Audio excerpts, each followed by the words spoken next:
asalaamaaleykum diaspora bi asalaamaaleykum Sénégal asalaamaaleykum àdduna tey dama seet si koo xam ne gars yi miin nañ ko xam nañ ko boo ko waxee na xel dem ci Ousmane Sonko muy kan muy Ibrahima Gueye nay leer bëggul lëndëm nag lu leer rek la bëgg tey mu ñëw këram seet si ko Ibrahima Gueye nay leer maa ngi lay nuyu. waaleykum salaam wa rahmatullahi wa barakaatu. waaw ñu ngi lay dalal ci kaay wane sa manin fii ci Sangap TV. waaw tey boo doon nuyoo Sénégalais yi wax yow yaay kan. waaw jërëjëf MC jërëjëf Sangap TV ñu ngi leen di nuyu di leen ziar yéen ñëpp. di leen wax kii mooy sëñ Ibrahima Gueye nay leer ñu gën ko xamee ko ci Ibrahima Gueye dëkk Touba nekk ci coordination Pastef bu Touba. di itam.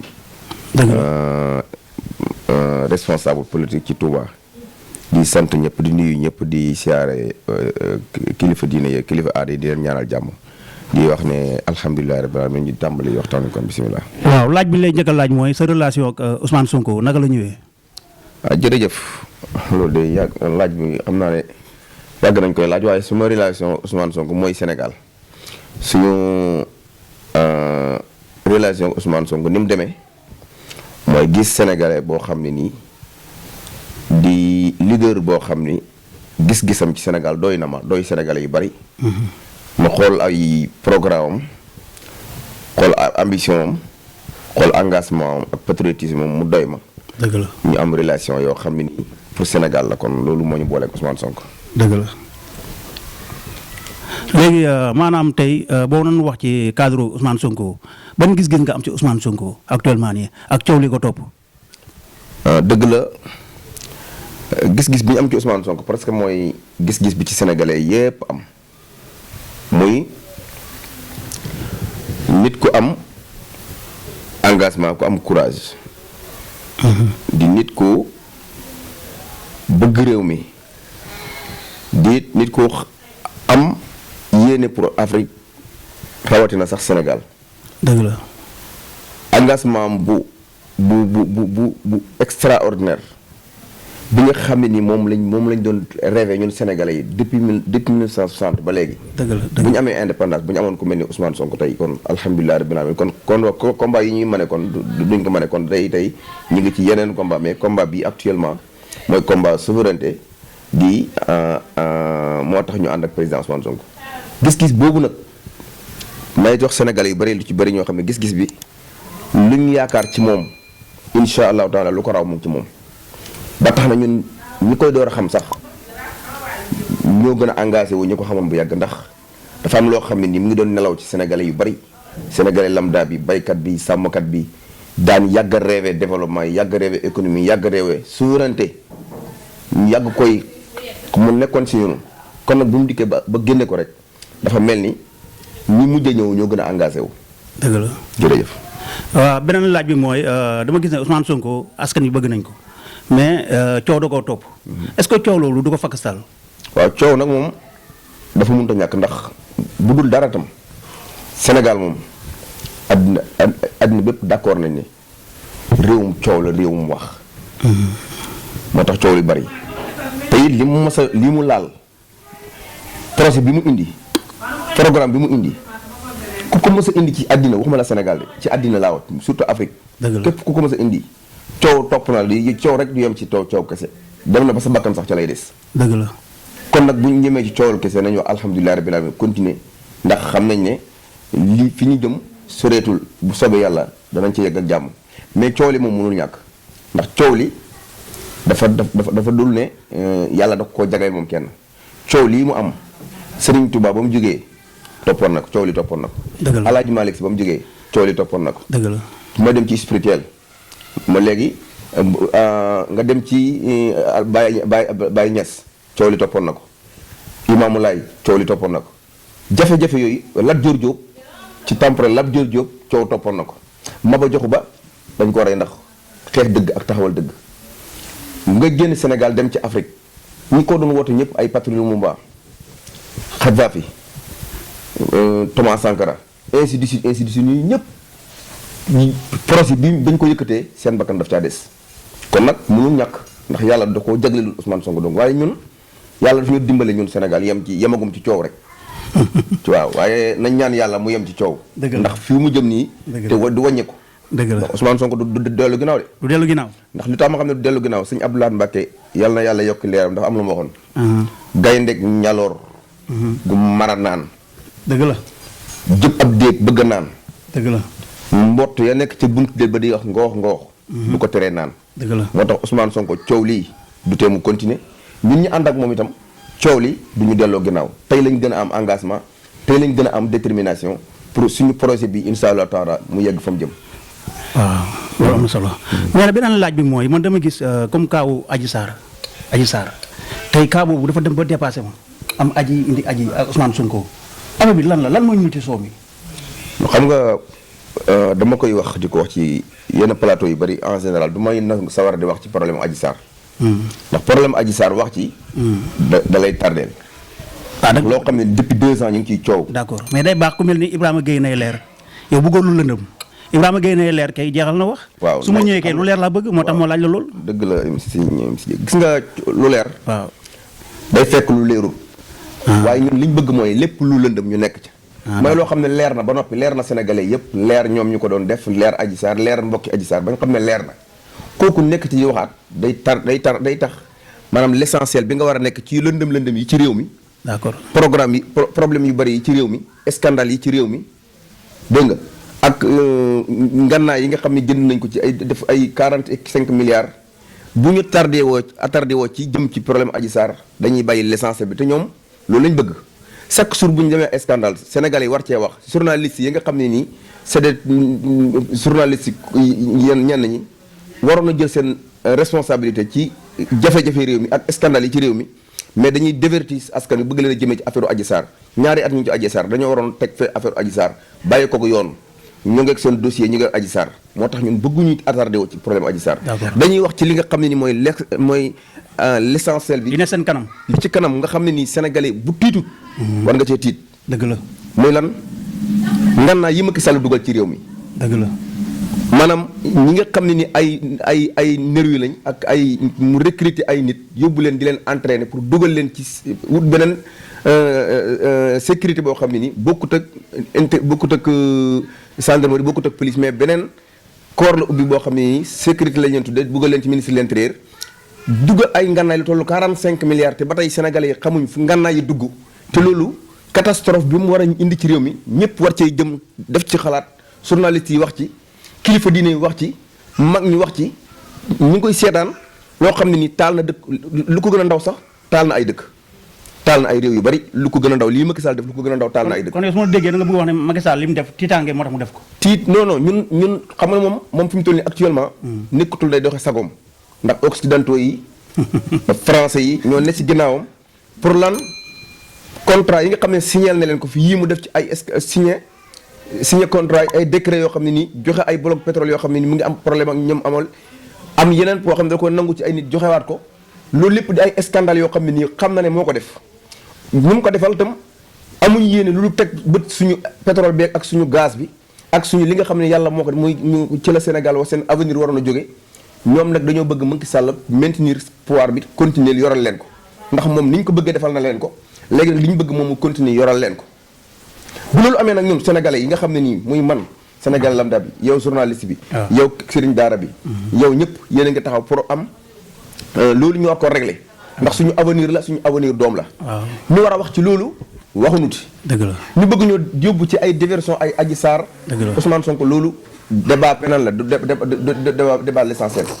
léegi nag ñun dañ ciy wax mooy dañuy wax ne loolu yi ñu ci jublu lépp mbiram 3e mandat tax te Macky Sall am 3e mandat jaral na ko Sénégal tàkk ñu war a wax ci loolu débat boo xam ne nii sole woon te débat bu waroon nañ ko dépense 3e mandat waroon nañ ci jóg bu yàgg te nag moom jaral na ko lu nekk waaye nag dafa fàtte ne waaw fii Sénégal la dëgg la te Sénégal gii li ñu bañoon démb bañaloon ko Ablaye Wade dëgg la daan ko bañ 1960 ba léegi muy ñetteelu mandat dëgg la nga xam ne nii dañ ko def noir sur blanc kenn mënul am lu ëpp ñaari mandat yu tegaloo dëgg la te kenn dina Macky Sall amul ñaari mandat dëgg la ndax xanaa duñ wax mandat bi mu 2012 ba 2019 xanaa du mandat waaw mandat la mandat la waaw 2019 ba 2024 du mandat. mandat la loolu dëkkul ñaari mandat. waaw ñaari mandat yi. léegi nag ñaari mandat yooyu. moom da ko doon xeex ne kenn dootu am lu ëpp ñaari mandat yu tegaloo moom Macky Sall dafa doon xeex. jàkkaarloo àddina bépp wax leen ko ne leen man sama mandat 2019 la yem bi ci topp bu ngeen ma wóoloo ba dénkaat ma réew mi muy 2024 man noppi naa ci man kenn du ma dugg ci waxi troisième mandat te jamono yii ñu toll képp ku ànd ak Macky Sall sa débat premier débat la ngay wax Macky Sall premier mandat la am bii mooy benn mandat am mu koy cautionné di woo ay nitam ay parti am ñaan dañuy jaay carte membre jëm 2024 yooyu yabaate weesuwu ko te nag ma xamal ne Sénégalais yëpp di leen wax fii laa leen koy waxee di leen assuré ne insha allahu taala bu Macky Sall troisième mandat am waxuma troisième mandat troisième candidature am bu ko yëkkatee réew mi dana tàkk déet waay maa la wax loolu réew mi dina tàkk te kenn mënu tee mu tàkk ndax lu tax kenn mënu mu tàkk dafa am loo xam ne damay alerté li ñuy wax magam waxoon naa ko moo gën magam xamoon naa ko dëgg la man wér na ma wéral yàlla ne Macky Sall nguuram jaral na ko sacrifice asu Sénégal pouvoiram jaral na ko sacrifice askanu Sénégal li tax ma wax ko mooy est-ce que nekkul na yéen xalaat boobu ngeen am est-ce que Macky Sall du leen bett ci côté boobu noonu ba tey bu ñu bettee alhamdulilah rabbil alamin waaye Macky Sall dafa doon koo xam ne pour mu bett la ay jëfam rek ngay xam ne lu ne sañ na ko bari lu wax de te li muy noppi moo ëpp xam nga li ñaan xaj buy matt du baw xaj buy matt du baw dalay yoot rek matt la mooy Macky Sall déet waay léegi nag ñun li may wax dama koy tiirloo attention defar na Badio Camara censé conseil constitutionnel teg na fa Badio Camara ministre de l'intérieur indi na Antoine Diome defar na ay premier ministre am defar na lépp ba pare préparé na lépp lu ko war a mën a may troisième mandat jënd na ay matériel boo xam ne ni pour rapproche pour jàkkaarloo askanu Sénégal xeex ak ñoom mais gannaaw affaire bi su ma la déggee nekkatul Sénégalais yi ñooy fal ñooy folli ci lan loolu ci nga la bëgg a wax ci loolu ma bëgg wax mooy tey même Macky Sall bu defee loolu Sall nañ ñun ñooy fal ñooy folli bu ñu demee élection ñu folli ko Macky Sall moo dul bokk bañ naan dañ koy fala ko folli Macky Sall bu forcé ba bokk ni mu forcé ba bokk ci élection yi bu ñu demee élection bu ñu ko gagné woon 90% day taxawaat génn police gendarmerie conseil constitutionnel barricade Dakar ñu ne ko yaa gagné dadul def résultat yi nga xam ne moom la askan wi dugg ci hernie yi déedéet ay PV ak ay procès verbal yoonam nekkul ci loolu day am résultat préfabriqué sélectionné ñi war a dem d'accord def parrainage am génn ñu ko neex conseil constitutionnel jàllale ko annulé ko ñu ko neex nga may ko mu jàll kooku Macky Sall ñun kooku la ñuy demal élection Macky Sall dem élection ci boppam moom mënut a nekk ku tudd Macky sant Sall ku tudd Macky sant Sall Ibrahima Gueye ab dossier am du dem conseil constitutionnel dëgg la leen na nag laay wax conseil constitutionnel nañ jël seen responsabilité bés bu ngeen yëgee ne Macky Sall laaj na leen ne day laaj troisième candidature jàkkaarloog Serigne Mouhamadoul Mountakha Mbacké mii ci Touba jàkkaarloog Serigne Mbaye Sy Mansour mii ci Tivaouane Serigne Maye Niass mii duñ ko ci seetaan te bu ngeen fexee ba Macky Sall def xelam Macky Sall ba mu laaj troisième mandat du ngeen jàkkaarloog askanu Sénégal kese ndax da ngeen di jàkkaarloog kilifa diine yi nga xam ne danañ yëkkati ci seen baat ca kaw ne leen Macky Sall ca suuf bu mu ko déggati te bu boobaa yéen conseil constitutionnel ak yéen ministre de l'intérieur rek ministre de la justice yi nga xam ne yéen a ko dugaloon ci xel mi buñ la ko déet sëñ Mountakha Mbacké bu ne déet sëñ Mahi Niass ne déet sëñ Mbaye Sy Mansour ne déet wallaaye ne déet benn conseil constitutionnel ñëmmuta taxaw walideel Ousmane Sonko walideel président Macky Sall candidature am te bu boobaa day fekk réew mi dugg na ci gouta ba pare ndax askanu Sénégal kat déglu wuñ Macky Sall kilifa diine lañ gën a déglu ci Macky Sall te war naay bàyyi xel ne Serigne Mountakha Mbacké mii lu ne defal na ko dëgg la te askan wi sonn nañ coow li bari na ñëpp nga naan Serigne si nañ wax Serigne si nañ wax waaye dafa war a bàyyi xel ci kilifteef gi nga xam ne nii moo mas a fondé Sénégal muy kilifa diine yi nga xam ne nii fu jàmmi Sénégal amee la ci ëpp bu dee 80 bu dee 180% ya kilifa diine yi ñoo ko wut ñoo xeex jàmm ji xeex diine ji xeex économie bi lépp kilifa diine ñoo ko ndax réew mi boo xoolee ñi fi dàq bay ay kilifa diine lañ. dëgg la ñoo fi ne de. ñi fi dàq liggéey seeni taalibe lañ. dëgg la kon nag benn minorité boo xam ne nii matul sax 200 personnes depuis 1960 ba léegi di fontoo Sénégalais yi sàkk bu ñu demee ba élection jot ñu dugal Sénégal yëpp ci jàqale ñu naan mbiru dëkk bi dana tàkk ak réew mi dana tàkk loolu dañ ko war a arrêté. dëgg la respecté Sénégalais yi nga xam ne nii am nañu jàmm 1960 ba léegi lu ne muñ nañ ko bu ñu yokkee dund bi ñu muñ dëgg la buñ yokkee buñ seen jom jàngut ñu muñ.